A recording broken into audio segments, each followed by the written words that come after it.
Praise the lord అందరికీ. యెహోవా దేవుడి యొక్క నామంలో మీ అందరికీ వందనాలండి. మరి ఈరోజు మిమ్మల్ని అందరినీ బలపరచడానికి దేవుని ఆత్మ ద్వారా ప్రేరేపించబడిన దాన్నే మీ ముందుకు వచ్చాను.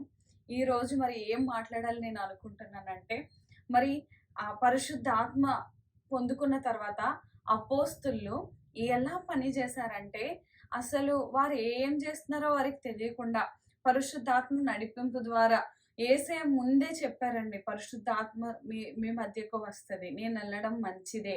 దాని ద్వారా ఆదరణకర్త, సత్య స్వరూప పరిశుద్ధాత్మ మీ మధ్యకు వస్తారని. అలాగే యేసయ్య ఎలా అయితే చెప్పారో, అలాగే యేసయ్య వెళ్ళిపోయిన తర్వాత పరిశుద్ధాత్మ దేవుడు అపోస్తుల మీదకొచ్చినప్పుడు, అపోస్తులు మరి విరివిగా ఆయన రాజ్య సువార్తలో, ఆయన వ్యాప్తిలో వారందరూ పాల్గొన్నారండి. ఇంకా జీవిస్తున్నది నేను కాదు, క్రీస్తేసే నాలో జీవిస్తున్నాడని పౌలు అన్నట్లుగా వారందరూ వారి జీవితాలను యేసయ్యకి అంకితం చేసినంతగా ఆత్మతో ఆవరించబడిన వారే ఆయన సువార్తలో వారు బాగా వాడబడ్డారండి. అయితే అందులో ఒక శిష్యుడైన పేతురును మనం గమనించినట్లయితే ఆయన కొంచెం పిరికివానిగా మనం చూస్తూ ఉంటాం. అలల మీద నడిచినప్పుడు సందేహపడి మునిగిపోతాడు గదా! అలా ఆయనను చూస్తూ ఉంటాం. అయితే ఆయన కూడా ఎప్పుడైతే పరిశుద్ధాత్మను పొందుకున్నాడో, ఎప్పుడైతే అగ్ని వారి మీదకు వస్తదో, పెంతెకోస్తు పండుగలో వారు పొందుకున్న పరిశుద్ధాత్మ ద్వారా బలవంతుడై పేతురు కూడా వాక్యాన్ని పంచుకోవడం స్టార్ట్ చేస్తాడు. అందరికీ అపోస్తులుగా మార్చడం, దేవుని నిజమైన సత్య సువార్తను ప్రకటించడం ప్రారంభం చేస్తాడు.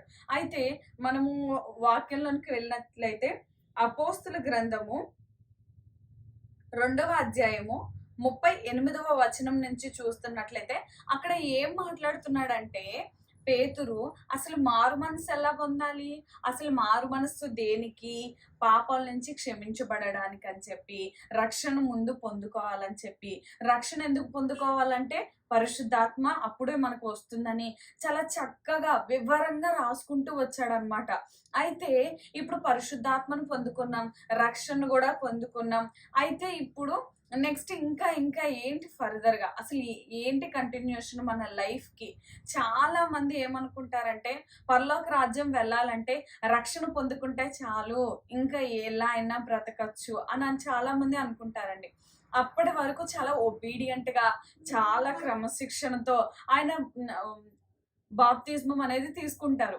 కానీ ఒక్కసారి తీసుకున్నాక కొన్ని రోజులు బాగానే ఉంటారు గానీ, కొన్ని రోజుల తర్వాత మరలా పాపంలో పడిపోవడం, ఈ లోకంలోకి చూడడం చాలా విధముగా చేస్తా ఉంటారు. అయితే ఇక్కడ ఇంకా బాప్తిజం తీసుకున్న తర్వాత అంటే రక్షణ పొందిన తర్వాత కూడా మనం ఎలా ఉండాలి అని ఒక 4 నియమాలు రాసుంచాడు పేతురు. ఆ 4 ఏంటో చూద్దామా అండి? అదే అపోస్తులకు రాసిన గ్రంథము 2వ అధ్యాయము 42వ వచనం మనం చూడగలిగినట్లయితే, వీరు అపోస్తుల బోధయందును, సహవాసమందును, రొట్టె విరుచుట యందును, ప్రార్థన చేయుట యందును ఎడతెగక యుండిరి. ఇవి మనకి కీ పాయింట్స్ గా మనం గుర్తుపెట్టుకోవాలి. మనం అందరం రక్షణ పొందుకొనే ఉండుంటాం. మీరందరూ బాప్తిస్మం పొందుకొని ఉంటారు. కానీ చాలా విషయాల్లో మనం పడిపోతుంటాం. దానికి గల కారణం ఈ 4 ఏదో ఒకటి ఫెయిల్ అవ్వడం. కొన్నిసార్లు 4 కూడా మనం ఫెయిల్ అవుతుంటాం. కానీ ఈరోజు మన ఆత్మీయ జీవితంలో ఈ 4 మనం సరిగ్గా ఉన్నామా లేదా అని ఒక్కసారి చెక్ చేసుకుందాం. దాన్ని ఒక్కొక్కటిగా నేను మాట్లాడడానికి ఇష్టపడుతున్నాను. అదేంటంటే, అపోస్తుల బోధయందును. ఈ రోజుల్లో బోధ అనేది చాలా ఇంపార్టెంట్. ఎందుకంటే ట్రెండ్ మారిపోతుంది, కాలాలు మారిపోతుంది, జీవన విధానం మారిపోతుంది. కానీ వాక్యం ఎప్పుడూ ఒకటే. ఎప్పుడు అది మారిపోదు. పర్వతాలు తొలగిపోయినా, మెట్టలు దద్దరిల్లినా నా కృప నిన్ను విడిచిపోదు అన్నట్లుగా ఈ భూమి దాని క్రియలు నశించిపోతాయి గానీ ఆయన వాక్యం ఎన్నడూ కూడా కదల్చబడదు. అది ఎప్పుడు మార్పు చెందదు కదండి. అలాగే పరిశుద్ధాత్మ దేవుడు ఆవరించినప్పుడు పేతురు ఈ 4 విషయాల్ని బోధిస్తున్నాడు అపోస్తులందరికీ కూడా. ఎవరైతే బాప్తిస్మం తీసుకొని ఆయన ఒక్కసారే ఒక ఒక్కసారి సభలో ఆయన మాట్లాడినప్పుడు 3,000 మంది రక్షించబడినట్లుగా మనం చూస్తాం. ఆ 3,000 మంది కూడా రక్షణ పొందుకున్న తర్వాత పరిశుద్ధాత్మను పొందుకున్నారు. పరిశుద్ధాత్మను పొందుకున్న తర్వాత ఇంకా నిత్యము మరణం వచ్చే వరకు, ఆయన రాకడొచ్చే వరకు ఈ 4 విషయాల్లో మీరు స్థిరంగా ఉండండి అని నొక్కి ఒక్కాడించి చెప్తున్నాడనమాట పేతురు. అయితే ఇదంతా చెప్పడం ద్వారానే కదండి, అంటే బోధ ఎంత ఇంపార్టెంట్. ఎవ్వరు మనకి బోధించలేదనుకోండి, చాలా విషయాలు మనకి తెలియకుండానే ఉంటాయి. మన జీవితంలో మనం పుట్టిన దగ్గర నుంచి మరణించేంత వరకు మనం ఏదో ఒక బోధ నుంచి నేర్చుకుంటానే ఉంటాం. మొదట తల్లి ఒడిలో ప్రారంభం నేర్చుకుంటాం అనమాట ఆ బోధన. అలా అలా అలా అలా మరి ఈ లోకానుసారమైన మనుష్యుల బోధ కంటే జీవం గల దేవుని బోధ వినడం మనకి ఎంతో మేలు, ఎంతో ఆశీర్వాదకరం. మనం పడిపోకుండా ఉంటాం. నిజమైన వాక్యము సత్యంలోనికి నడిపిస్తదని వాక్యంలో రాసి ఉంది కదండి. మరి బోధ అంత ఇంపార్టెంట్. ఇంకా రెండవది మనం చూసినట్లయితే ఇంకా సహవాసముందు ఈ ఈ దినముల్లో నేను దీన్ని బాగా పట్టుకుంటానండి. ఏంటంటే సహవాసం చాలా important. These days we don't know what we gonna face in these days. మనం ఈ రోజుల్లో ఏం ఫేస్ చేస్తామో మనకు అస్సలు తెలీదు. ఏం సంభవిస్తుందో మనకు తెలీదు. ఎలాంటి వారిని మనం మీట్ అవుతామో మనకు తెలీదు. ఈ బోధ యందు మనం నిలకడగా లేకపోతే, ప్రార్థనలో మనం నిలకడగా లేకపోతే, యేసయ్యతో మనం సహవాసం కలిగి ఉండలేకపోతే చాలా అనర్థాలు మనం ఎదుర్కోవాల్సి వస్తది. ఈ లోకం మమ్మల్ని అట్రాక్ట్ చేస్తూ ఉంటది. ఈ లోకంలో మనం పడిపోవడానికి ఎక్కువ టెంప్టేషన్స్ ఉంటాయి కదండి. మరి అన్నిట్లో పడిపోవడానికి ఎక్కువ అవకాశం ఉంటది గనక ఎప్పుడు సహవాసం మొదట తండ్రితో, పరలోకమందున్న మన తండ్రితో కలిగి ఉండాలి. తర్వాత మరి యాజకులతో ఉండాలి. మరి మన కుటుంబంలో ప్రార్థన సహవాసం అనేది ఉండాలి. స్నేహితుల్లో కూడా ప్రార్థించేవారు మనకి సహవాసం కలిగిన వారమే ఉండాలి. మరి మొదట బోధయందు, నెక్స్ట్ సహవాసమందు. మరి మూడో విషయానికి మనం వెళ్ళినట్లయితే రొట్టె విరుచుట యందు. ఈ విషయం గురించి చాలా ప్రాముఖ్యంగా మరి లూకా సువార్తలో చాలా చక్కగా వివరించి రాయబడి ఉంటది. ఆయన వచ్చే రాకడ వరకు ఆయన రక్త మాంసాలను ఆయన రాకడకు జ్ఞాపకం చేసుకొనడానికే మనం తీసుకోవాలి. దాని ద్వారా అలా తీసుకోవడం వల్ల మనలో ఉన్న మాలిన్యం, మనలో ఉన్న పాపం, మనలో ఉన్న శాపాలు అన్నీ కొట్టివేయబడతాయి. మనము అర్హులుగా మార్చబడతాం.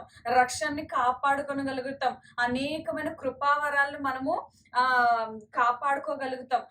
ఈ రొట్టె విరుచుట యందు అంటే ప్రతి నెల మనము కమ్యూనియన్ తీసుకోవాలండి. అది చాలా ఇంపార్టెంట్ అని పేతురు అపోస్తులకు బోధించిన బోధలో అది ప్రాముఖ్యంగా మనం చూస్తున్నాం. ఇంకా నాలుగవది ఏంటంటే ప్రార్థన చేయుట యందు. ఇది లాస్ట్ ఉన్నా సరే the four most important thing in our life. Prayer అంటే టాకింగ్ టు గాడ్ కదండి. మరి దేవుడితో మనం నిత్యం మాట్లాడకుండా ఉన్నట్లయితే మరి మనతో దేవుడు ఎలా మాట్లాడతాడండి కదా. సో డెఫినెట్గా మనం రోజు ప్రార్థన చేయాలి. అనేకుల గురించి విజ్ఞాపన చేయాలి. మన కుటుంబం గురించి, మన గురించి, అధికారుల గురించి, యెరూషలేము గురించి, మరి అనేకమైన మన పరిస్థితులు గుండా వెళ్ళినప్పుడు మరి ప్రార్థన అనేది చాలా ఇంపార్టెంట్. అది ఒక్క నిమిషమైనా, అది గంటల తరబడైనా సరే ప్రార్థన దేవుడు ఆలకిస్తున్నాడండి. ఆయన చెవియొగ్గి వింటున్నాడంట. ఎవరైనా ప్రార్థిస్తున్నారా, ఎవరైనా నన్ను పిలుస్తున్నారా అని చెప్పి. మరి ఆయన అంత ఆశగా ఉన్నప్పుడు మనం కూడా ఆయనతో మాట్లాడడానికి మనం ముందుకు రావాలి. ప్రార్థించి మనం దేవుడి నుంచి పొందుకోవాలి. కొన్నిసార్లు మనకి ఏదైనా అవసరం వచ్చినప్పుడు, ఎలాంటి పరిస్థితుల్లో అయినా మనం మనుషుల దగ్గరికి వెళ్ళడానికి ఇష్టపడతాం కానీ దేవుడు పాదాల చెంతకు రావడానికి మనం ఎక్కువగా ఇష్టపడము. కానీ వాక్యం సెలవిస్తుంది. దావీదు అంటాడు, నేను ఎప్పుడు నీ దగ్గరికి వస్తానయ్యా, నాకు ఏం కావాలని నువ్వే ఇవ్వాలయ్యా అని అన్నట్లుగా. మనం కూడా అండి ప్రతి అవసరం ఆయన పాదాల దగ్గరికి వస్తే ఆయన ఎంత మాత్రము కూడా త్రోసివేయని దేవుడు అండి. ఆయన బలపరిచే దేవుడు. ఆయన అడుగుడి నేను ఇస్తానన్నాడు. ఇర్మియా గ్రంథం 33:3 మొర్రపెట్టుమని నీకు ఉత్తరం ఇచ్చేదను. అదే ప్రార్థన. అదే 4వ పాయింట్. ఈ 4 విషయాల్లో కూడా మీరు ఎడతెగక ఉండండి అని పేతురు చాలా స్పష్టంగా వివరిస్తున్నాడండి. మరలా ఒక్కసారి ఆ 4 మనం ఒకసారి చెప్తానా? బోధ యందు, అపోస్తుల బోధ, నెక్స్ట్ ఇంకా సహవాసము, ఇంకా రొట్టె విరుచుట యందు, ఇంకా ప్రార్థన యందు. ఈ 4 విషయాలు మనం గట్టిగా ఫాలో అయితే ఏ సాతాను కూడా మిమ్మల్ని నన్ను కదిలించదండి. ఆమేన్. ఎవ్వరు కూడా మనల్ని ఏం చేయలేరు. మనం కదల్చబడము. మన పునాదుల మీద, సీయోను కొండ మీద మనం కట్టబడతాం. మన కుటుంబాలు కట్టబడతాయి. మన సంఘం కట్టబడతది. ఇంకా ఈ లోకంలో ఈ అంచె దినాల్లో ఏదొచ్చినా సరే మనము, మన కుటుంబం, మన సంఘము, మన సమాజము, మన చుట్టూ ఉన్నవారు ఎవ్వరు కదల్చబడకుండా ఉంటారండి. హల్లెలూయా! మరి ఇలాంటి నిత్యమైన సత్య వాగ్దానం దేవుడు మనకిచ్చాడు కాబట్టి ఈ 4 విషయాలు మనం రోజు సాధన చేయగలిగినట్లయితే ఎవ్వరికి మనం భయపడనక్కర్లేదండి. మీరు కళ్ళు మూసుకొని మనం ప్రార్థన చేసుకుందాం. జీవం గల నా దేవ, సర్వశక్తిమంతుడా, సర్వోన్నతుడా, నీ బంగారు పద్మములకు నీకు వేలాది కోట్లాది స్తోత్రాలు, వందనాలు ప్రభా. నాయన యేసయ్య, పేతురు ద్వారా నువ్వు మాట్లాడిన రీతిగా ప్రభా యేసయ్య, బోధ యందు ఎడతెగకుండా ఉన్నావు ప్రభా యేసయ్య, సహవాసం అందు ఎడతెగక ఉండమన్నావు తండ్రి. నా రొట్టె విరుచుట యందు ఎడతెగక ఉండమన్నావు ప్రభా యేసయ్య, ప్రార్థన యందు ఎడతెగక ఉండమన్నావు ప్రభా యేసయ్య. యేసయ్య నాయన ఈ 4 విషయాల్లో ప్రభా ఏదో ఒక విషయంలో మేము ఫెయిల్ అయిపోతున్నాం ప్రభా, మేము చేయలేకపోతున్నాం ప్రభా, మేము పడిపోతున్నాం తండ్రి. పరిశుద్ధాత్మ ద్వారా ప్రభా మీరు మాలోకి వచ్చి ప్రభా నాయన మేము ఈ 4 సాధనము చేసి ప్రభా సాతాన్ని ఎదిరించడానికి నీ శక్తిని అనుగ్రహించు, నీ బలమును అనుగ్రహించు, మీ తోడు సహవాసముకు దయచేయండి దేవా.